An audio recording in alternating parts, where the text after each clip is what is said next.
What does absolute failure taste like, Maddie?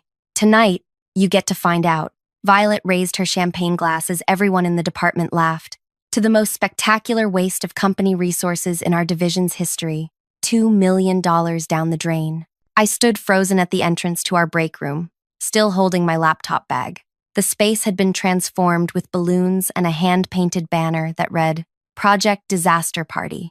Someone had even made a cake decorated with what looked like a sinking ship with my face poorly photoshopped onto it. 23 colleagues, people I'd worked alongside for years, were either laughing or avoiding eye contact entirely. A few looked uncomfortable, but nobody spoke up. I told everyone this would happen, Violet continued, her voice carrying across the room. Some people just aren't cut out for leadership positions.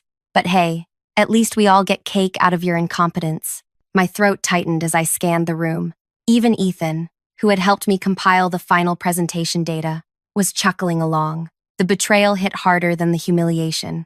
The manufacturing numbers came in this morning, Violet announced, consulting her tablet with theatrical flair. Production is down 62% since implementation. Absolutely disastrous.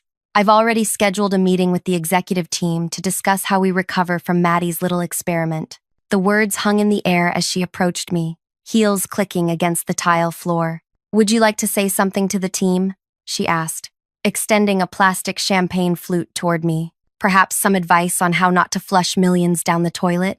I looked at her smug smile, the same one she'd worn for months every time she'd undermined my proposals in meetings. In that moment, I made a decision that would change everything. No, thank you, I said quietly, turning away.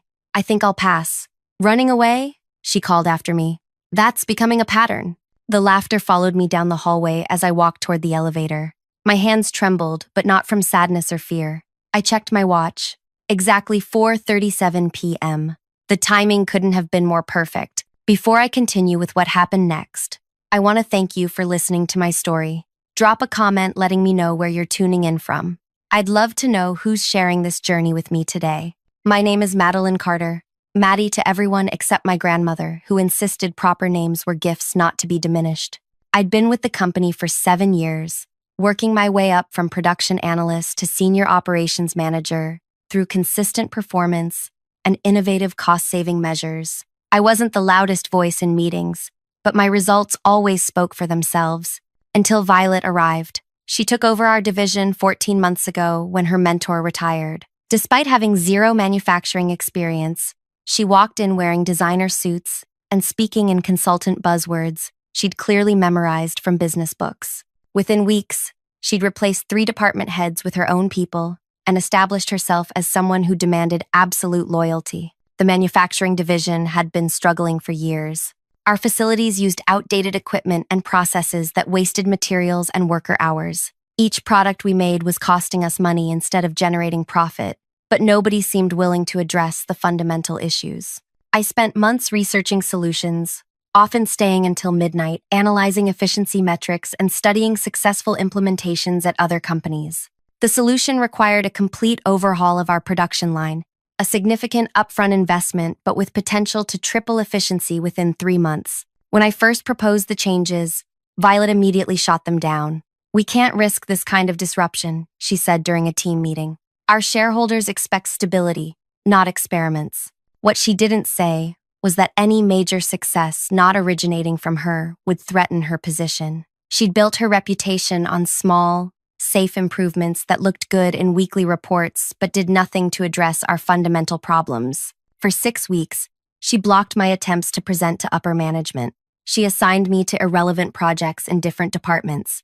She even tried transferring me to our satellite office 2 hours away. But I persisted, working nights and weekends refining my proposal. I created detailed implementation timelines, risk assessments, and financial projections. Most importantly, I built relationships with production floor workers who knew exactly where the inefficiencies were happening. You need to understand something about Violet, warned Grace, my closest ally in accounting. She doesn't care about fixing problems. She cares about who gets credit for fixing problems. Grace was in her 50s with 3 decades of corporate experience. She'd seen managers like Violet come and go. The only way your project happens is if you can go above her head and she'll never forgive you for that. I knew the risks, but the division was hemorrhaging money. Eventually, through a connection made at a company volunteer event, I secured a 15-minute slot with our CEO, Bennett Reed. When Violet discovered I'd be presenting directly to leadership, she insisted on attending. As your supervisor, I need to provide context, she said with a thin smile. The day of the presentation, she arrived late, interrupting my opening remarks. Before Maddie continues, she said, sliding into a seat beside the CEO, I should mention this proposal hasn't completed our standard vetting process. We typically require 6 months of analysis before considering changes of this magnitude. And yet you've had 6 months of declining profits with no solution proposed, Bennett observed, gesturing for me to continue. I outlined the problems, the solution, and the implementation timeline, including a critical detail. The transition period will initially show reduced productivity for approximately 3 weeks, while workers adapt to the new processes. After that adjustment period, we'll see a rapid improvement curve that will exceed our current output by at least 40%. This was standard in major system changes. Any significant overhaul required an adaptation phase. I'd built this into all my projections and highlighted it in red in the executive summary. 3 weeks of reduced productivity? Violet interjected. That sounds extremely risky. Actually, said Bennett, tapping my report, Maddie has accounted for this in the financial projections. The temporary dip is offset by month 2. He looked around the table.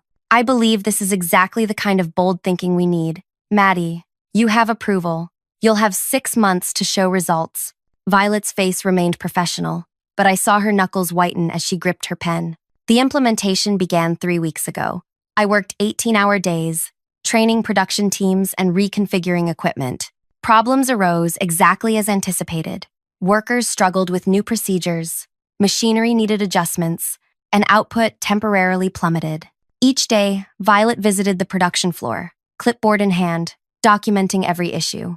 She scheduled daily progress updates with various executives, carefully highlighting problems without mentioning these were expected challenges during transition. I'm concerned about these numbers, she would say, pointing to production charts without showing the projected recovery timeline next to them. She was building a narrative of failure, but I stayed focused on implementation. I knew exactly what was happening and exactly when things would change. Yesterday marked day 21 of implementation. The production teams were finally becoming comfortable with the new systems. Early numbers showed the beginning of the upswing, exactly as my plan had predicted. That same morning, Violet sent a company-wide email announcing an urgent team gathering for the afternoon. No context provided. Now, as I walked out of that humiliating party, leaving behind the laughter and mockery, I wasn't defeated. I was counting down. My phone buzzed with a text from Grace. What happened in there? I typed back, exactly what needed to happen. Because what Violet didn't know, what she never bothered to understand, was that today marked the end of the transition period. Tomorrow's production numbers would tell a very different story. I drove home to my apartment, kicked off my shoes, and made a cup of tea. I didn't cry. I didn't rage. I simply waited. At precisely 4:37 p.m. the following day, exactly 24 hours after Violet's celebration, my phone rang with a number I didn't recognize. Hello, Madeline Carter speaking, I answered, setting my tea down on the coffee table. Miss Carter, this is June, Mr. Reed's executive assistant. Her voice was crisp and professional. The CEO would like to see you tomorrow morning at 8 a.m. sharp. Can you confirm your availability? My pulse quickened, but I kept my voice steady. Yes, I'll be there. Is there anything specific I should prepare? Just bring yourself and any relevant data from your manufacturing project. That's all I can share at this time. She paused. And Miss Carter? The meeting will include the full executive board. After we disconnected, I sat motionless for several minutes. The full executive board meant this wasn't just a casual check-in. This was everything I had been working toward. I spent the evening preparing, not by creating elaborate presentations or rehearsing speeches, but by gathering the raw production data from the past 3 weeks alongside my original projections. The simplest numbers would tell the most powerful story. Sleep was impossible that night. I kept thinking about the journey that had brought me here. Growing up, my father ran a small furniture workshop where I spent weekends learning how things were made. While other kids played video games, I studied how different wood joints affected durability and production time. Understanding how things work is power, Dad would say. Most folks only see the finished product, but the real magic is in the process. That lesson shaped my entire career approach. When I joined the company after college, I started by learning every aspect of our manufacturing process. I worked overtime to assist on the production floor, absorbing knowledge from veteran employees who'd been building our products for decades. Ethan, who had laughed at yesterday's party, was once my closest ally. We'd spent countless hours troubleshooting machinery issues together. His betrayal stung more than I wanted to admit. "You can't take it personally," he had told me when Violet first arrived and began reshaping the department. "This is just how the game is played." But I never saw it as a game. The company employed over 2,000 people. Efficient production meant job security for families who depended on those paychecks. It wasn't about power plays or promotions. It was about building something that worked. At 7:30 the next morning, I arrived at headquarters wearing my most professional outfit, a navy dress with a structured jacket. No flashy jewelry or distractions. The data would speak for itself. The executive conference room occupied the top floor with windows overlooking the city. As I approached, I could see people already gathering inside. Through the glass walls, I spotted Violet sitting halfway down the massive table, reviewing documents with intense focus. She hadn't noticed me yet. June met me at the door. "They're ready for you," she said with a small smile that revealed nothing. As I entered, 12 pairs of eyes turned toward me. Bennett Reed sat at the head of the table, with board members flanking both sides. Violet looked up, her expression shifting from confusion to alarm when she saw me. "Maddie, thank you for joining us," Bennett said, gesturing to an empty chair directly across from Violet. "We're discussing the manufacturing implementation." I nodded and took my seat, placing my thin folder on the table. "Violet was just updating us on the current production figures," he continued. "Please proceed, Violet." She cleared her throat and regained her composure. "As I was saying, the numbers confirm what I've been warning about for weeks. Production is down significantly since implementation. Yesterday's figures show a 62% decrease compared to our baseline." She advanced to a slide, showing a dramatic downward trend. "This represents over $300,000 in lost production value in 3 weeks alone. At this rate, the projected annual loss would exceed $4 million. "And your recommendation?" asked Bennett. "Immediate reversal to our previous systems," she said confidently. "We simply can't afford to continue with this failed approach. My team is prepared to begin the transition back, starting tomorrow." Several board members nodded, making notes. Violet caught my eye, a flash of triumph crossing her face. Bennett turned to me. "Maddie, you've been unusually quiet. What's your assessment of the situation?"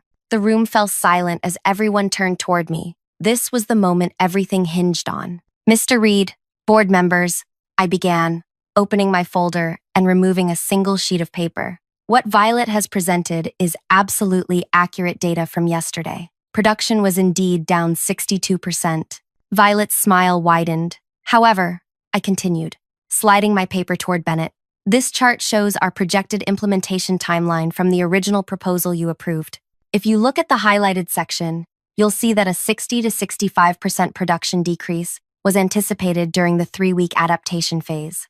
Bennett studied the document, then passed it around the table. "Furthermore," I said, pulling out my phone, "I received the morning production report approximately 40 minutes ago. May I?" Bennett nodded, and I connected my phone to the room's display system. A new chart appeared showing a dramatic upward spike. This morning's figures show a 28% increase from yesterday, bringing us to only 34% below our baseline. By tomorrow, based on current patterns, we'll be at or near our previous productivity levels. By next week, we'll exceed those numbers by approximately 40%. The room remained silent as the implications sank in. An older board member, Gloria Thompson, according to her nameplate, spoke first. "Violet, were you aware of this projected adaptation period?" Violet's face flushed. Of course, but the risks." "The adaptation phase was highlighted in red in the executive summary," I said quietly. "Page 3, paragraph 2. It was also verbally emphasized during the approval presentation." Bennett flipped through his copy of the original proposal. "She's right. The temporary decrease was clearly documented, along with the expected recovery timeline." He looked at Violet.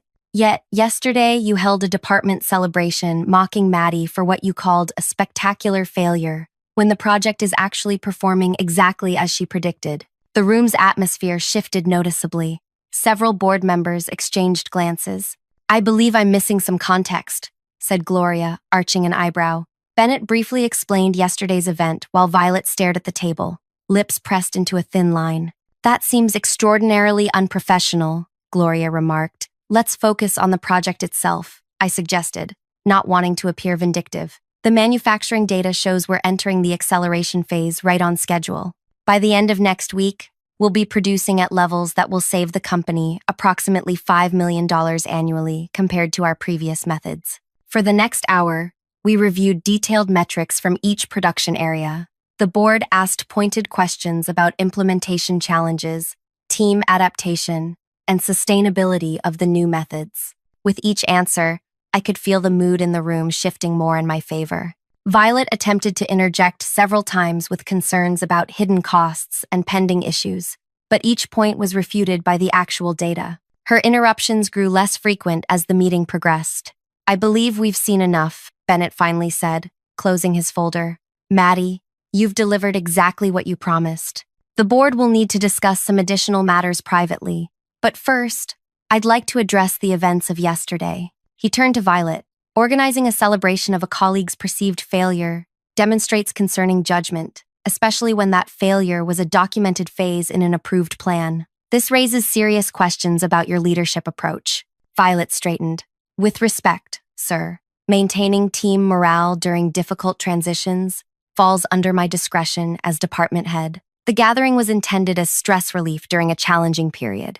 The banner reading Project Disaster Party suggests otherwise," I said quietly. Bennett's expression hardened. "Violet, please step outside with June. She'll direct you to a conference room where we'll continue this conversation privately after the board meeting concludes." After she departed, Bennett turned to me. "I apologize for what you experienced.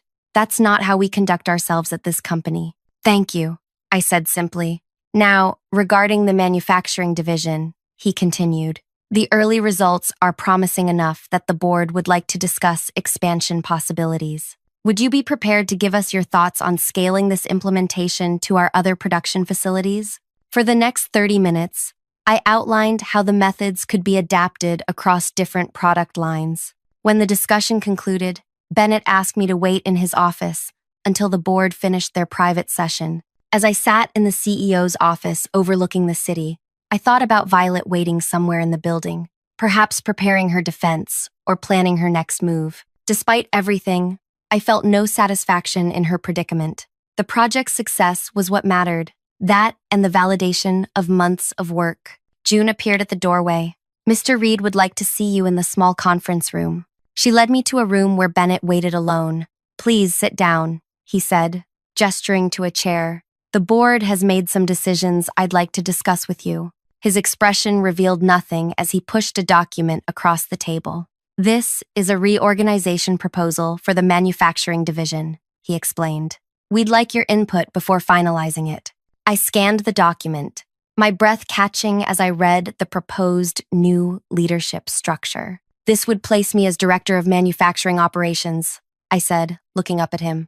"With Violet reporting to me." Bennett nodded. "The board believes your vision for manufacturing modernization should be expanded. Violet has strengths in certain administrative areas, but clearly lacks the technical expertise and leadership approach needed for the division's primary functions." "Has she been informed?" I asked. "Not yet. We wanted to ensure you were willing to accept the position first." I stared at the organizational chart, thinking about everything that had transpired. Yesterday, I'd stood humiliated in front of my colleagues. Today, I was being offered leadership of the entire division. "Before I answer," I said carefully, "I'd like to know one thing. Was this decision made because of yesterday's incident or because of the project results?" Bennett considered the question. "Yesterday revealed character. Today's data revealed competence. We need both in leadership positions." I nodded slowly, coming to a decision that would change everything moving forward. "I accept the position," I said, "but I'd like to propose a slight modification to the structure." Bennett raised an eyebrow. "I'm listening." I took a deep breath. Rather than having Violet report directly to me, which would create immediate tension. I'd like to establish a new innovation and process integration team that she could lead, separate from primary operations, but still contributing to our overall goals. Interesting approach, he said, leaning forward. Why? Why? 2 reasons. First, having her directly report to me would make it nearly impossible for either of us to succeed. The resentment would affect everyone around us. I paused, choosing my words carefully. Second, despite her approach, Violet does have administrative skills that could be valuable if properly directed. Bennett studied me for a long moment. Most people in your position would want her gone or diminished. You're suggesting giving her a pathway to contribute. I want what's best for the company, not what satisfies a personal grudge. He nodded slowly. The board will need to review this modification, but I find it promising. Success isn't just about having good ideas. It's about building effective teams, even with challenging personalities. He extended his hand. Congratulations, Director Carter. As we shook hands, the reality of what had just happened began to sink in. 7 years of work had culminated in this moment. I thought about my father and wished he were still alive to see it. There's one more thing, Bennett added. We need to address yesterday's event with your team. How would you like to handle that? And I considered the question carefully. The team had witnessed my humiliation. Now, they needed to understand what actually happened. I'd like to present the production data myself at tomorrow's department meeting. No accusations, no blame, just facts. Consider it done. He made a note on his tablet. June will coordinate the announcement of your promotion after that meeting. Within hours, the restructuring was formalized. My new role would begin officially on Monday, giving me 3 days to prepare. I spent that evening in quiet reflection, thinking about the path forward and how to build a culture of collaborative innovation rather than competitive sabotage. Friday morning arrived with a strange sense of calm. I arrived at work early, reviewing the latest production figures. The numbers had improved even more dramatically overnight. We were now just 12% below our baseline production, with clear indicators the trend would continue upward. At 10 a.m., the entire department gathered in the conference room. I could feel the tension as I walked in. Some colleagues looked away guiltily, while others whispered among themselves. Ethan sat near the back, his expression unreadable. Violet was notably absent. Bennett opened the meeting. Thank you all for coming.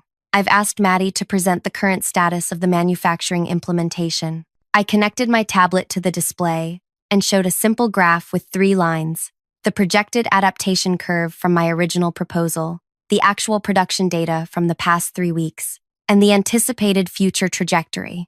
As you can see, I explained calmly, the temporary reduction in productivity was both expected and planned for. This morning's numbers show we've already begun the recovery phase, with production increasing at a rate that will exceed our previous baseline by early next week.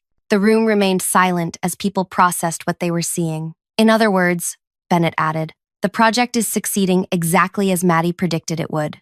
I continued walking them through specific metrics, highlighting improvements already visible in material usage, quality control, and processing time. With each data point, I could sense the atmosphere shifting, confusion giving way to understanding, then to something approaching shame. Does anyone have questions about the implementation or the data? I asked, concluding my presentation.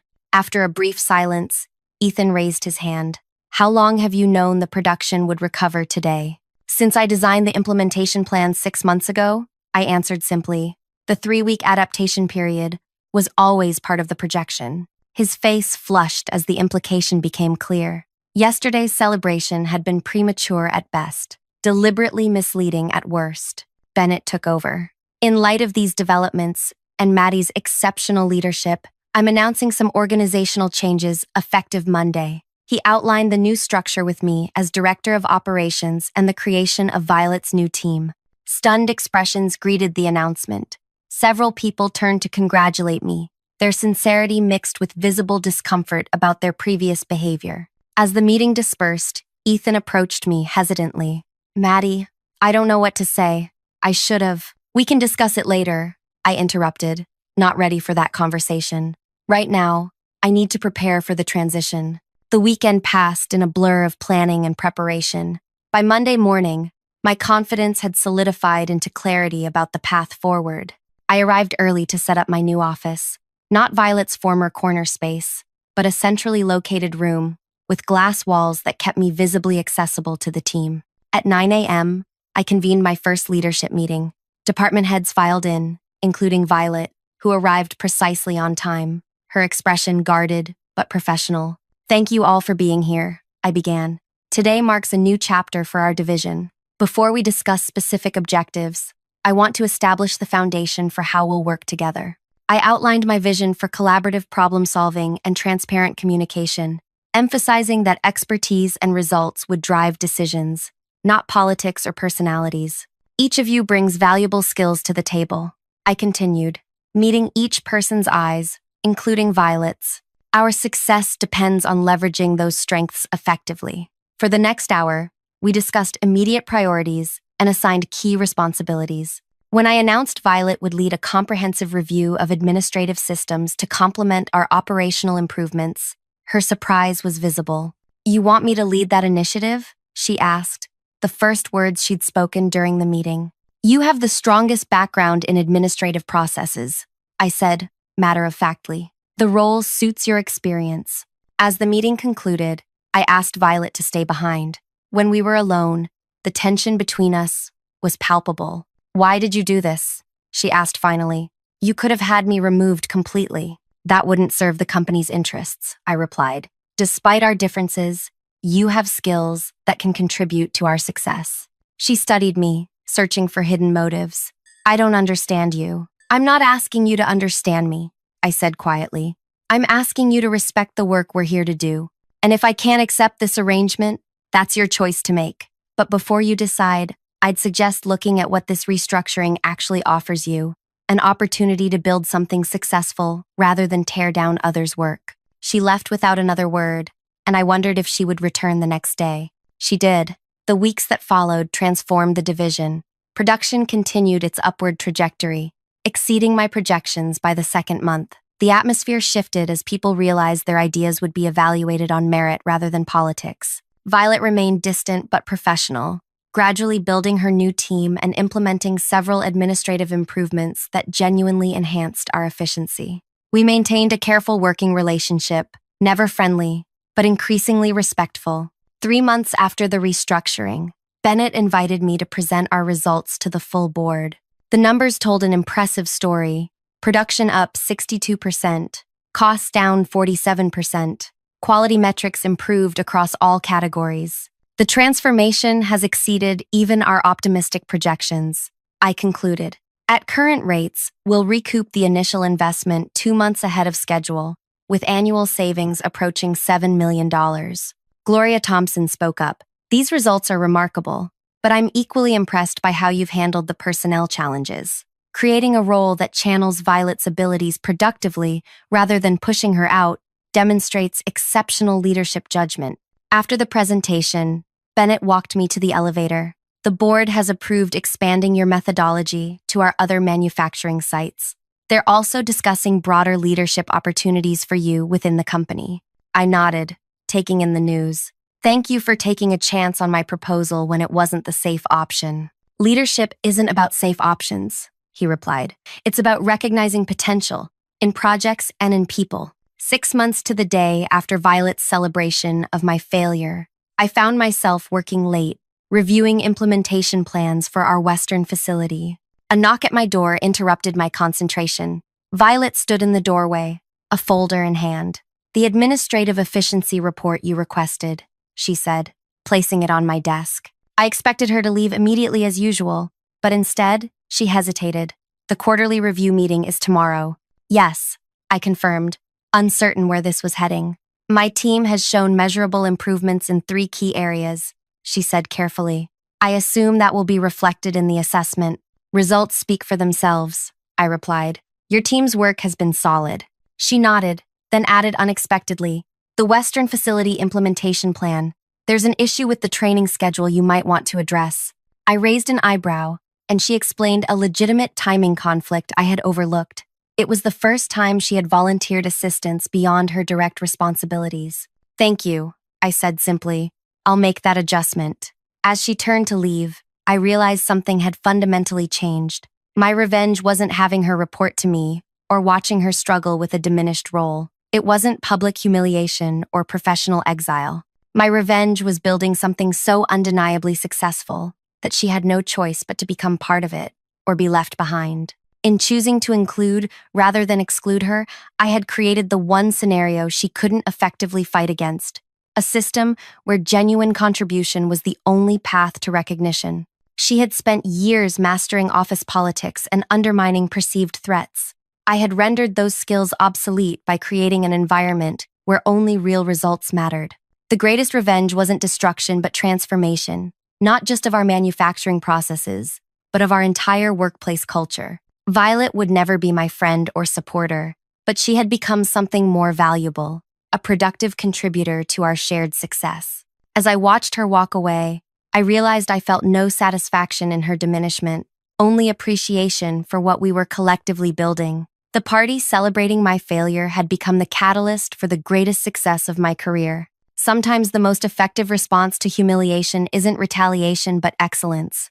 Not all victories require an opponent's defeat. Some are measured by what you create, rather than what you destroy. If my story resonated with you today, please take a moment to like this video and subscribe to the channel. I'd love to hear in the comments about a time when you turned a professional setback into an unexpected opportunity. Thanks for listening to my journey. Sometimes the path to success looks exactly like failure until the moment everything changes.